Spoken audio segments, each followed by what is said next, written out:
आता संजय राऊतांना नेमकं कुठलं कांड केलंय, नेमकं त्याने कुठलं वक्तव्य केलंय की यांच्या घराबाहेर आता पोलिसांचा पहारा लावावा लागतोय आणि या ठिकाणी लोकांपासून संजय राऊतांना वाचवायचा प्रयत्न या ठिकाणी महाराष्ट्र सरकार करत आहे किंवा महाराष्ट्र पोलीसला हे करावं लागणार आहे.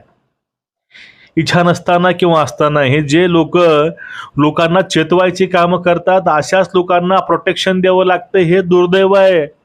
आणि हे आता ह्या संजय राऊतांना नेमकं काय मुक्ताफळे उधळलेत, त्यामुळं यांच्या घराच्या बाहेर पोलिसांना उभं राहावं लागतं ह्याला वाचवण्यासाठी.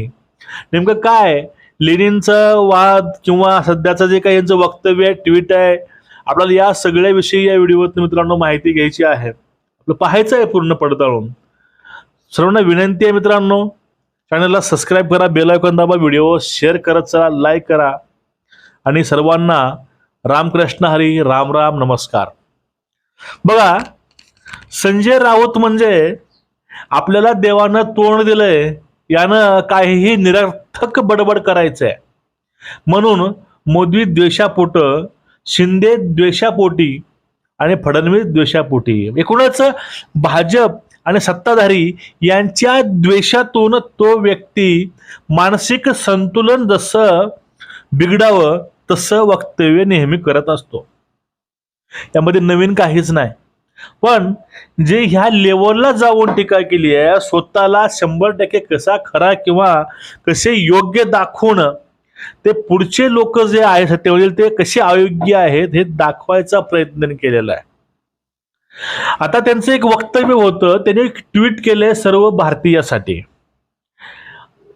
जर तुम्हाला एखादे राष्ट्र नष्ट करायचे असेल तर त्या देशातील युवकांची विचार करण्याची क्षमता नष्ट करा, असं व्लादिमीर लेनिननं या ठिकाणी बोललं होतं.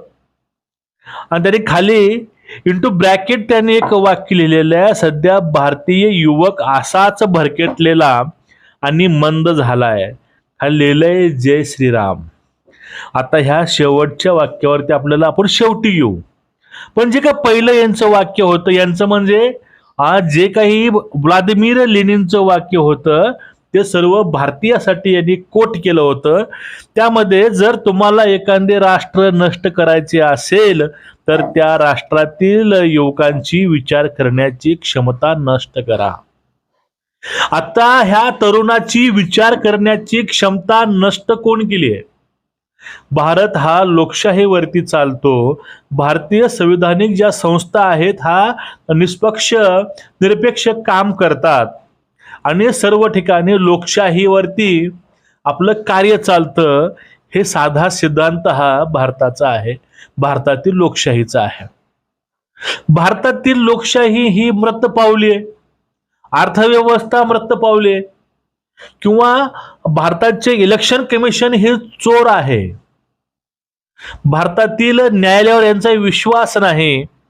ज्या अशा गोष्टी लोकांच्या मनामध्ये हे बिंबवायचा प्रयत्न करतात, यांच्या गोष्टी बघून खाली आमचे भोळे भावडे तरुण यांच्या बहकाव्यामध्ये येतात. या सगळ्या लोकांचा, संजय राऊतांसारखे जे लोक आहेत हे राष्ट्राच्या विरोधामध्येच या लोकांना उभे करतात. आमच्या इथंच लव जिहाद होतो, त्यानंतर आमच्या इकडेच धर्म विचारून मारलं जातं, आमच्याकडेच आमच्या धर्माविषयी काही बोललं तर ते अंधभक्त बोललं जातं. आमच्या वारकरी संप्रदायामध्ये पुरोगामी लोकांची घुसखोरी केली जाते, आमचा धर्म बुडवायची कामं केले जातात. आणि हे सगळं जे चाललंय ना, हे सगळं हिंदू द्वेषापोटी चाललंय. आज मला या व्हिडिओच्या माध्यमातून सांगायचंय की भारत आणि पाकिस्तानची फाळणी ही सीमाची फाळणी नव्हती, ही फाळणी धर्मावर झालेली आहे. मुस्लिमांसाठी एक राष्ट्र निर्माण केलं पाकिस्तान नावाचं, आणि भारत हा या हरामखोरांनी सेक्युलर करून सोडला. आणि आता ह्या गोष्टी करतात. नेमकं ह्या दोन राष्ट्राची जर निर्मिती धर्मावरती असेल तर ह्या हिंदू राष्ट्रामध्ये ह्या पुरोगामीवाद्याची घुसखोरी झाली नाही का?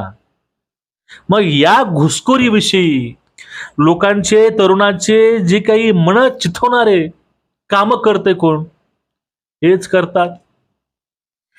या सगळ्या लोकांचा आपली संस्कृती, आपला धर्म, आपलं राष्ट्र ह्या सगळ्यापासूनच दूर न्यायचे काम कोण करत आहे? हेच आपण त्याला अर्बन नक्षलवादी म्हणतो मित्रांनो. जे काय नक्षलवाद हा आपल्या भारतामध्ये होता, आता तो समूळ नष्ट झालाय. नक्षलवादांचं आणि ह्या लोकांचे विचार सारखेच आहेत. भारतामध्ये राहायचं, भारतीय संविधानिक कुठल्या संस्थेला मानायचं नाही, कायदा मानायचा नाही, निवडणूक हारली इलेक्शन कमिशनवरती भांड फोडायचं, लोकांवरती भांड फोडायचं. पण आपण कार्यशून्य आहोत, आपल्या लोकांनी नाकारलंय हे स्वीकारायचंच नाही. आणि ज्या ठिकाणी आपला विजय झालाय त्या ठिकाणी मात्र लोकशाही अजून जिवंत आहे असं बोलायचं. मग या सगळ्या गोष्टी बघितलो, ज्यावेळेस एखादा शिक्षण घेतलेला तरुण जर म्हणत असेल की ईव्हीएम मशीन हॅक होत असेल, तर हे कुठेपर्यंत लोकांची विचार करण्याची क्षमता या लोकांनी खुंटवलेली आहे. कारण कुठलाही डिव्हाइस, त्या डिव्हाइसला एखादी वायफाय म्हणा किंवा हॉटस्पॉट असेल, ब्लूटूथ असेल, मध्ये नेट असेल तरच तो कनेक्ट होतो, अदरवाईज कुठलाही डिव्हाइस कनेक्ट होत नाही.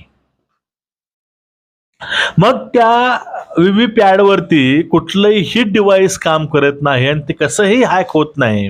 आणि कितीही ह्या तरुणांना या लोकांनी पेटवलं, पेटवायचा प्रयत्न केला, तेही नेक्स्ट लेवलला जाऊन, तरी हा तरुण पेटतच नाही. श्रीलंकेचं उदाहरण दिलं, बांगलादेशचं उदाहरण दिलं आणि शेवटी तर नेपाळचं यांनी असं उदाहरण दिलं. आणि नेपाळच्या धर्तीवरती, नेपाळमध्ये ज्याप्रमाणे जेनझीचं आंदोलन झालं तसंच आंदोलन यांनी नाशिकमध्ये घडवून आणायचा प्रयत्न केला होता. तरीही तरुण पेटला नाही, तरीही तरुणांना यामध्ये सहभाग घेतला नाही. हे यांचं जळजळ आहे, यांची मळमळ आहे आणि हेच यांचं अपयश आहे. यावरून या लोकांना कळलं पाहिजे की आपल्याला लोकांनी मत दिले नाहीत, आपल्याला तोंडघशी पाडलंय आणि आपल्या आंदोलनामध्ये सुद्धा काही बुद्धिजीवी लोक येतात आणि जे विचारवंत आहेत ते येत नाहीत. यामध्ये आपण किती पाण्यात आहोत याचं आत्मपरीक्षण करण्याची गरज आहे ना. या ठिकाणी लेनिनला मध्ये ढकलून इथं ते विचार लादायचे प्रयत्न हे करत आहेत. आता सध्या भारतीय युवक असाच भरकटलेला आणि मंद झालाय. खाली लिहिलंय जय श्रीराम. राऊत जय श्रीराम लिहितील, तुम्ही स्वप्नात हे बघू नका. फक्त हे त्यांचं लिहिलेलं जय श्रीराम काय आहे, हे उपहासात्मक आहे. हे दाखवत आहे की जय श्रीराम म्हणणारे जे आहेत, जे हिंदुत्ववादी आहेत, ते याच्याविषयी बोलतात. म्हणजे आजकालचा जो युवक आहे असाच भरकटलाय. कसा भरकटलाय? लेनिननं सांगितल्याप्रमाणे. अरे काय, कुठपर्यंत तुमचा पॉलिटिक्स तुम्ही घेऊन चाललाय? कुठपर्यंत तुम्ही लोकांवरती शिंतोडे उडवणार आहात? आणि हे तरुण आहेत, ह्या तरुणांना कळतंय, हे सगळे तुमच्यासारखे आंधळे भक्त नाहीत. ह्या सर्वांना समजतंय चांगलं काय, वाईट काय, देशाविरोधामध्ये काय आहे, देशाकरता काय आहे. मग हे लोकांना सगळ्यांना माहित आहे हो. म्हणून आज लोक या राऊतांच्या घरावरती आंदोलन करत आहेत. हा दुसऱ्याला भरकटलेला बोलतोय, मंद बोलतोय आणि स्वतः कुठल्या लेवलचा व्यक्ती आहे हो? यांची लेवल काय? हाच मोठा प्रश्न पडला की या व्यक्तीची लेवलच काय, ह्या व्यक्तीची बौद्धिक वैचारिक पातळीच काय. यावरती बोलायचं नाही आमचा विचार येतो, पण अशा लोकांवरती खरंच बोलण्याची गरज आहे. आणि जे काही आहेत, जे भरकटलेले आहेत, हे भरकटलेले तुम्ही आहात राऊत. तुम्ही भरकटलात. तुमच्यामध्ये जे विचार होते ते विचार तुम्ही पूर्ण जाळून खुंटीला बांधून तुम्ही भरकटून गेलात आणि तुम्ही महाराष्ट्रातील तरुणांना तुम्ही भरकटावायचे काम हे वारंवार करत आहात. तुम्ही आता सुद्धा ते काम करत आहात, तरुणांना भरकटावायचे. पण हा तरुण भरकटत नाही. आजही तरुण वाचतोय, अभ्यास करतोय, ओळखतोय चांगलं काय वाईट काय. हे तुमचे जळजळ आहे. तुम्हाला ह्या तरुणांनी, ह्या सगळ्या युवा पिढीने उघडं पाडलंय, नागडं केलंय. ह्या दोन इलेक्शनच्या माध्यमातून तुम्हाला समजून घ्यायची आता गरज आहे. तुम्ही समजून घ्या की तुमचे डोकं आता मंद झाले, तुम्ही सध्या भरकटले आहात आणि हे तुम्ही राष्ट्र नष्ट करायच्या मार्गाला लागलेले आहात. म्हणून तुमची सत्ता उलथवून टाकून या ठिकाणी लोकांनी यांना स्वीकारले. असं स्वीकारलं नाही. 60-65 वर्ष लोकांवरती अन्याय करणाऱ्या काँग्रेसला लेनिन सारखे विचार घेऊन ह्या तरुणांनी, ह्या लोकांनी घरी बसवलं हे विसरून चालणार नाही. मित्रांनो, तुमचं एकूणच या विषयावरती मत काय आहे नक्कीच व्यक्त व्हा. भरभरून कमेंट करा, चॅनलला सबस्क्राईब करा, लाईक करा. नमस्कार, रामकृष्ण हरी.